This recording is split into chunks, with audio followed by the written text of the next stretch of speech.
This is Democracy Now!, democracynow.org, the War and Peace Report. I'm Amy Goodman with Juan Gonzalez. Well, polls have opened in New Hampshire for the first primary of the election season.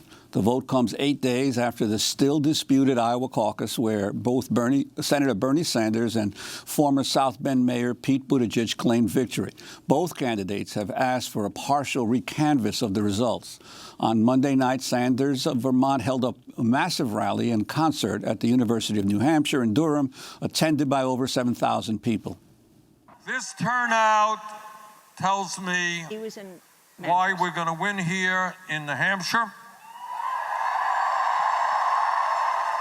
why we're going to win the Democratic nomination, and why we are going to defeat the most dangerous president in the modern history of America, Donald Trump.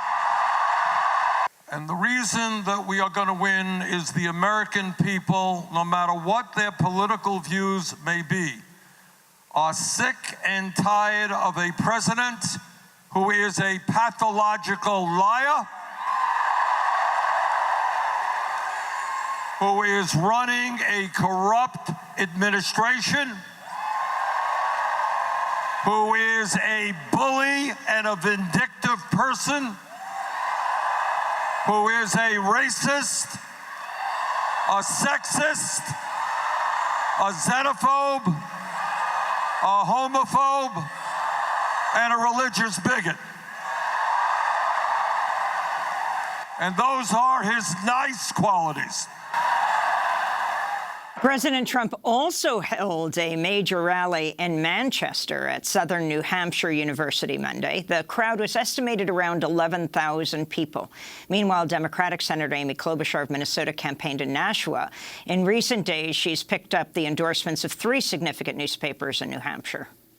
If you are struggling to pay for that child care for your kids and choose between that and the long-term care for your parents, I know you and I will fight for you. And if you are struggling to decide between filling your refrigerator and filling that prescription drug, I know you and I will fight for you. That is that sacred trust in this country. Senator Elizabeth Warren campaigned in Portsmouth, New Hampshire on Monday. Our democracy hangs in the balance. So it comes to you, New Hampshire, to decide. When there's this much fear, when there's this much on the line, do we crouch down? Do we cower? Do we back up? Or do we fight back? Me, I'm fighting back. To talk about today's primary in New Hampshire, we're joined by 3 guests. Arnie Arnesen is with us, longtime radio and TV host in New Hampshire.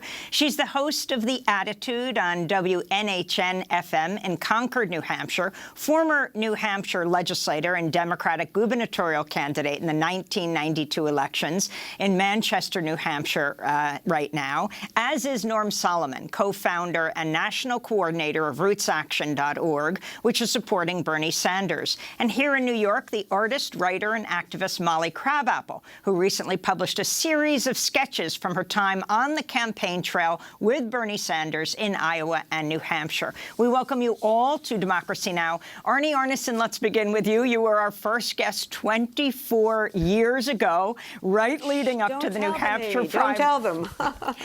Right leading up to the New Hampshire primary at that time. Then that was the re-election of President Clinton. But right now, you're in the thick of it. Why don't you describe what's happening in New Hampshire now? You're in Manchester, where President Trump held a rally of some 11,000 people last night. Right nearby, Bernie Sanders was in Durham at the University of New Hampshire, 7,500 people packed in. Talk about what's happening today in your state. Well, obviously, what Donald Trump does is what he does so well. He's the performance artist in chief. And he knew to come right into the center of this election in order to make sure that he was the attention and that we were not. I think he was not successful, Amy. Let me just say something. I do think there's going to be a huge turnout today. And I think in some ways the reason why there needs to be even a bigger turnout is because of the disappointment in Iowa. And it's not just the chaos in Iowa. It's that they predicted there'd be a huge spike in youth turnout. There'd be a huge spike in turnout, bigger than even what happened with Barack Obama. And it didn't even come close. And I think to a large number of people, that is terrifying. Not only the chaos, but the fact that there wasn't that level of enthusiasm, given the fact that now the opposition is Donald Trump. It's not whether there's a Barack Obama on the stage or someone that sort of floats your boat. It's that we really do have the tyrant in chief. And now more than ever, we need to show up. We need to exercise, unfortunately in Iowa, not the franchise, but we need to participate. I think you're going to see a huge turnout here. I am praying that you see a huge turnout with young people. That has always been Bernie's calling card, is that he can expand the base. And I know every young person that I possibly know, and nobody is doing anything but supporting Bernie, which I think is really exciting. I am a little bit worried, though, and that is that there's a lot of anxiety and fear and anger going into this campaign and this election. People are still undecided this morning, Amy. They're undecided this morning. I have never seen the electorate so fluid. And here is my fear. My fear is that when you are undecided and when you are frightened, what you saw happen in Dixville Notch could happen today. And that is, we use a pencil in New Hampshire. That's our technology. But not only do you get to fill in little circles, you can write in names.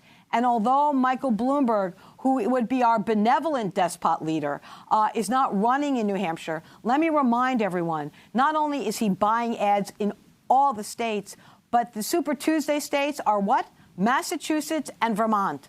What do we know about New Hampshire? A long, slender state. We are Massachusetts and Vermont. So all those ads have also been appearing here. And because people are so afraid and don't know where to go, he becomes the convenient punt. If I'm undecided, where do I go? That's not a solution. That's not democracy. You've ceded your voice, you've ceded your choice, and you say to the billionaire, not a problem, take care of me. That's not what democracy does. But I'm going to tell you right now, watch that. Because I suspect that what happened in Dixville Notch was in part because he's so brilliant. All you have to do is sit down with 5 people and talk them through it. And what do you get? You get free media on top of his billions of dollars. So I am just warning people that this is easy, but it's not democratic. And therefore, you have to make a choice. And Arnie, I wanted to ask you also about the fact that in this primary, independents and Republicans can vote as well, right? The impact that might have on the final tally for all the candidates. That's not correct. That's not correct. Here's the deal. We have the largest group of voters in New Hampshire are undeclareds or independents. They represent about 42% of the state. The rest of it is divided up almost equally between Republicans and Democrats. Months ago, weeks ago, you had to make a decision if you were in a party, if you were a Republican, or if you were a Democrat and wanted to become an undeclared, you had to decide then and change your status to undeclared. Because only undeclareds can pick up either a Republican ballot or a Democratic ballot. That means Republicans can't play in the Democratic primary unless months ago or weeks ago they changed their status to undeclared. But what that means is that whoever is running for president as a Democrat in New Hampshire has to court those undeclared voters. And I'd say that about probably a third of them are probably Republicans. And reliable Republicans, but they just choose not to associate. And then the rest of them are probably another third are probably Democrat, but it's that group in the center that I think a lot of the Democratic candidates are trying to court. So don't assume that what Donald Trump said, again, never trust the information coming out of Mr. Trump. Republicans cannot participate in a Democratic primary. Only the undeclareds. But undeclareds are pivotal, everyone. They can significantly change the outcome. And just to be clear, for people who are wondering what you mean by Dixville Notch, the community that votes at midnight, the first one in New Hampshire, that only had 5 votes, almost didn't happen, right? Because a developer who didn't live there full time, they didn't think he was going to come back, and then there wouldn't have been a quorum, but then he came back, and that there were 3 write-in votes for Michael Bloomberg, 1 for Bernie Sanders, and 1 for Buttigieg. No, it's an amazing story, but unfortunately, it also gives you a headline. And Bloomberg understands that because he can buy everything, including the most sophisticated consultants on the planet. And again, I'm telling you, people are still undecided. And Amy, let me just give you one example. One of the most thoughtful progressives I know in my state sent me an email. And he said, my heart is with Elizabeth and Bernie, but my head is saying maybe Pete or Amy. Okay? So this is not about which side of the aisle, moderate or progressive. That he is even saying this should tell you something. And then let's go to the last debate. Never have I thought that debates mattered. But the last debate before the New Hampshire primary was probably the most pivotal debate I've ever seen in my life. One, ABC News gave them time to talk, which let me celebrate that. But what happened on that stage was that what you saw was that, Biden never is a no-show. What you saw was Elizabeth Warren didn't perform as well as her expectations. And Amy Klobuchar knocked it out of the park. And I have proof of that. Amy only got 4 questions because she was low in the polls. Elizabeth got 7. Amy and Elizabeth had the same amount of time during that debate because Amy knew how to elbow herself in, how to answer the questions, and she showed a form of leadership that at least some people recognize. That's what happened to Elizabeth. Bernie did what he needed to do, no surprise. So I'm just telling you right now that that's part of the problem. What Amy did in that debate helped her when people are so unsettled about where to go. That you would look at a Warren and an Amy tells you about what people are looking at, and it's not about agenda, it's about Trump. Norm Solomon, I wanted to ask you about the whole issue of the turnout. Obviously, Iowa was a disappointment in terms of what the expectations were, to the degree of enthusiasm that many of the organizers expected. What's your sense of how this particular vote will occur today, and especially the issue of turnout? Well, what I saw yesterday, for instance, I've been to close to a dozen candidate events in the last week or so. Yesterday, I went to one that was for Biden in the biggest city in the state, here in Manchester. And if Joe Biden hadn't been responsible for so many deaths of so many people in Iraq and elsewhere through supporting war, through supporting a neoliberal agenda, I would have almost felt sorry for him because the turnout was so scant, and you had the feeling of a campaign falling apart for Joe Biden.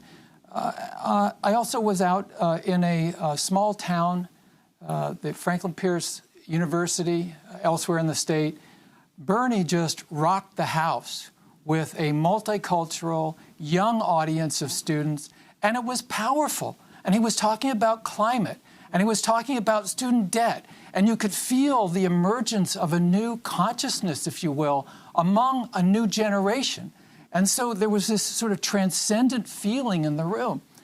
And then last night, I went to Exeter High School, public high school, where Pete Buttigieg spoke. And it was massive. The turnout was just incredibly large, especially for not a big urban area. I would guess 500, 600 cars in the parking lot, a couple thousand people there, and the enthusiasm was there. And so I think that speaks to the vectors of the turnout, where the bottom is falling out from the Biden campaign. And Bernie has a very strong base, and juiced up by corporate media that are not looking at the content of what Buttigieg is putting forward. There's a tremendous amount of hype that is catching on, at least in this state, in terms of the grassroots, or some of the grassroots, for Buttigieg. And I think it's very important for not only progressives but others, wherever you're coming from politically, to see that what Buttigieg is doing is swinging to the corporate center. He's done it all year, but in the last 3 days, he's emerged as a technocratic, spokesperson for austerity. He's an austerity technocrat, and he's speaking for back to the future, obsession with deficits, cutting into the potential for anything like a Green New Deal. And that is part of the choice that's in front of the voters today. I mean, I wanted to ask you, Norm, the media coverage nationally, and I don't know how much you're covering it because you're out on the streets in New Hampshire right now, is just astoundingly, the corporate media, I'm not talking about Fox, I'm talking about MSNBC and CNN, so anti-Bernie, it's just remarkable. Yesterday, I think one of the commentators used the term, let's talk about all the candidates. Bernie obviously has flatlined at #1. They say. Flatlined at #1. I was trying to think, how do you say #1 in a negative way? Flatlined, so there's nothing to talk about. Amy Klobuchar, she has really risen in the polls at something like 4 to 7%. And then they talked about the Amy surge. And I'm just wondering, I mean, today on MSNBC in the morning, they're right there in Manchester. Trump had just spoken, and there was Bernie at a rally of 7,500 people. Of the 6 people in their little circle, none had been to Bernie Sanders' event last night, which was not far away, but they'd been many different places. As John Heilman was talking about, very significant 7,500 people at Bernie's rally last night, Mika Brzezinski said, yeah, but who knows if any of them are from here or something like that, if they're from here, from New Hampshire. And this is a clip of MSNBC's Chuck Todd. I want to bring up something that Jonathan last put in the bulwark today, and it was about how, in Ruth, we've all been on the receiving end of the Bernie online brigade. And here's what he says. He says, no other candidate has anything like this sort of digital brown shirt brigade. I mean, except for Donald Trump. The question no one is asking is this. What if you can't win the presidency without an online mob? What if we now live in a world where having a bullying agro-social media army running around, popping anyone who sticks their head up is either an important ingredient for or a critical marker of success? Wow. Okay, I know everybody's freaking out about this, but you saw the MAGA rally that's preparing around here. There are people coming from 3 or 4 states on that. That's real, and this is like Bernie. That is a really depressing sentence that you just read. Norman Solomon, if you could comment. That was Chuck Todd of MSNBC. Yeah, I would boil it down to a 5-year corporate media assault on Bernie Sanders. There was a notorious one-day period that FAIR, the Media Watch Group, documented on the eve of the pivotal Michigan primary in 2016, where the newspaper owned by the richest person in the world, Jeff Bezos, the Washington Post, published 16 negative articles about Bernie Sanders in 16 hours. And that pattern has continued. And what we've seen in recent weeks as Bernie's strength has risen is an escalation of the war on Bernie, not 100% war on Bernie, but the vast preponderance of coverage of Bernie from corporate media. And people need to remember that if you, for instance, don't trust Comcast, why would you trust a network that is owned by Comcast? These are class interests being worked out where the top strata of ownership and investors hires the CEO, hires the managing editors, hires the reporters. And so what we're seeing, and not to be rhetorical about it, but we really are seeing a class war underway. And Bernie Sanders is very clear about who he aligns with. He aligns with working people. He aligns with the elderly. He aligns with children who need and before that, neonatal care and nutrition 1 to 5. He's fighting for people who don't have power in the society and suffer from lack of power. And he's fighting against those who have too much power. And so the net effect is it's not only the Democratic National Committee that Bernie is up against. I think even more significantly, the Bernie Sanders campaign, which now I think truly is a movement or a constellation of movements, the Bernie Sanders campaign is up against the oligarchy. And that oligarchy's biggest and strongest arm are the corporate media outlets. We're going to break and come back to this discussion. We'll also be joined by Molly Crabapple. Arnie Arnesen is joining us from New Hampshire, as is Norm Solomon of RootsAction.org. Stay with us.